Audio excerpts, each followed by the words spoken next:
හරි. අපි අද කතා කරන්න යන්නේ ඔප්ටෝකප්ලර් කියන උපාංගය ඒකේ ක්‍රියාකාරීත්වය කොහොමද විදුලිය දුන්නා මේක වැඩ කරන විදිය පොඩි අදහසක් ගන්න තමයි අද අපි මේ පාඩම කරන්නේ. ඒතර මේ තියෙන්නේ ඔප්ටෝකප්ලර් කියන උපාංගය. මෙයාගේ අභ්‍යන්තරයේ තියෙන්නේ මේ ආකාරයේ තමයි අභ්‍යන්තරය හැදිලා තියෙන්නේ. මේක බැලුවොත් අපිට පුළුවන් එක පැත්තක තියෙන LED බල්බ් එකක්. LED බල්බ් එකක් තියෙනවා. අනිත් පැත්තේ තියෙනවා ට්‍රාන්සිස්ටරයක්. අනිත් පැත්තේ තියෙනවා ට්‍රාන්සිස්ටරයක්. ඒකේ බේස් අග්‍රය වෙනුවට මේ ආලෝකය ක්‍රියාත්මක වෙන්න අපි කියනවා මේකට ෆොටෝ ට්‍රාන්සිස්ටර් කියලා. ෆොටෝ ට්‍රාන්සිස්ටර් එකක් තමයි සම්බන්ධ කරලා තියෙන්නේ. කලෙක්ටර් සහ එමිටර් අග්‍රය තියෙනවා. බේස් එකට මේ ආලෝකයෙන් තමයි ක්‍රියාත්මක වෙන්නේ. මේ LED බල්බ් එකේ ආලෝකය මත මෙයාගේ ඒ හරහා ධාරාව ගැනීම සිද්ධ වෙනවා. මේ ආලෝකය LED බල්බ් එකේ පත් වෙලා ආලෝකය දැල් වෙද්දී ඒ ආලෝකය මත මේ කලෙක්ටර් සහ එමිටර් සම්බන්ධතාවයක් ගොඩනැගෙනවා. මේක තමයි අපි අද දවසේ කතා කරන්නේ. මේකේ ඔප්ටෝකප්ලර් එක පැත්තක් තියෙනවා. මේකේ පැත්තේ උඩ තියෙන පොඩි තිතක් මෙතන. මේ පොඩි තිත තමයි මම මෙතන ඇඳලා තියෙන්නේ. අපි තිත තියෙන පැත්තේ එක අංක 1 විදියට ගන්නවා. ඒ වගේම මේකේ ධන අග්‍රය LED බල්බ් එකේ ධන අග්‍රය පැත්ත තමයි සම්බන්ධ වෙන්නේ. LED එකේ ධන අග්‍රය. ඊට එහා පැත්තේ ඊළඟව තියෙන අනිත් අග්‍රය ඍණ වෙනවා. LED බල්බ් එකේ ඍණ අග්‍රය දෙවෙනි පින් එක LED බල්බ් එකේ ඍණ අග්‍රය විතර ගන්න. ඒකම තුන්වෙනි එක එමිටර් අග්‍රය ට්‍රාන්සිස්ටර් එකේ එමිටර් අග්‍රය. හතර තමයි කලෙක්ටර් අග්‍රය.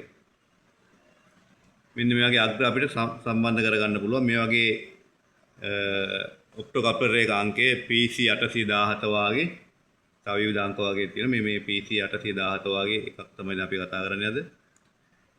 මේ අභ්‍යන්තර සැකස්ම මෙහෙම තමයි තියෙන්නේ. ඊට මම මේ වගේ යටින් අපි පොඩි පරිපත්‍යයක් අද හදනවා. මේ ක්‍රියාකාරීත්වය අධ්‍යයනය කරගන්න මේ වගේ LED බල්බ් එකට මම වෝල්ටේජ් යදින වෝල්ට් 2.5ක් විතර වාගේ වෝල්ට් 2ක් විතර වාගේ මම දෙනවා අද වෝල්ට් 2ක් දෙනවා. ඒකෙම බලනවා ඊට පස්සේ මේ පැත්තෙන් මේ වගේ 12 වෝල්ට් 12ක් සම්බන්ධ කරලා මෙයාට මේකේ LED බල්බ් එකක් දැල්ව ගන්න කොහොමද කියන එක අපි අද කතා කරනවා.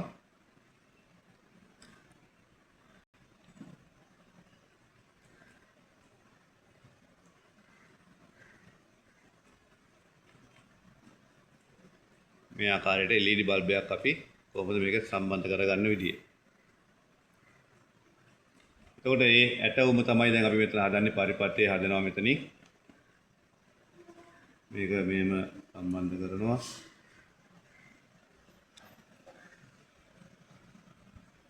සම්බන්ධ කරලා මෙතන මම මේ ආකාරයට 12 volts දීලා තියෙනවා. දැන් මේකේ 12 volts දීලා තියෙනවා.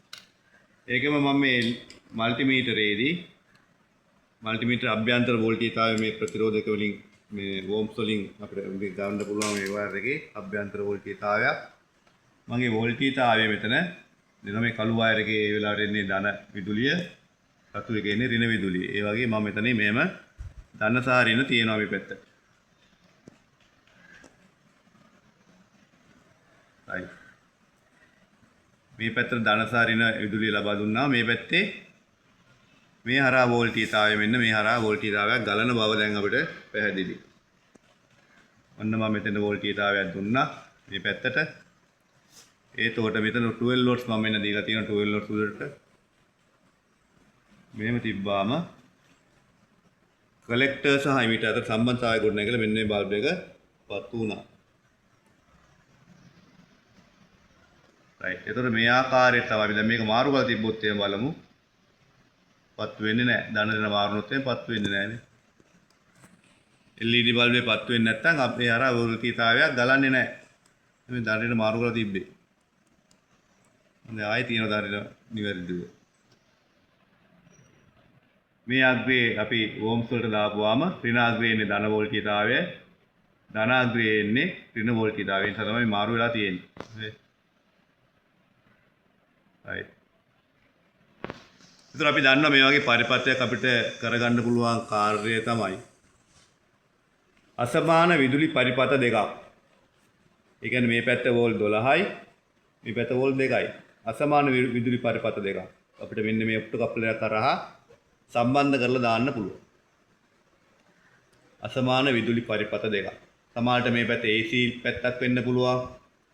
මේ පැත්ත DC වෙන්න පුළුවන්. එතකොට මේක නම් තියෙන මේ පැත්ත වෝල්ට් 12ක්, මේ පැත්ත වෝල්ට් 2ක්.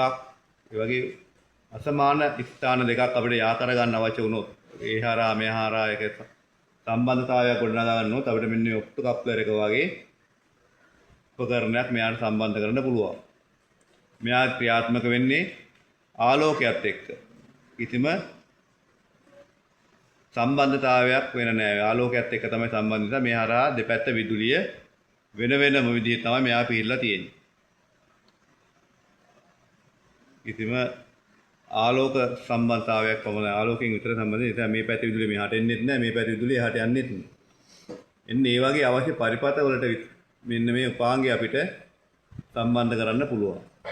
රයිට්. මේ ටික තමයි අපි අද දවසේ කතා කරන්නේ. නම් බොහොම ස්තුතියි.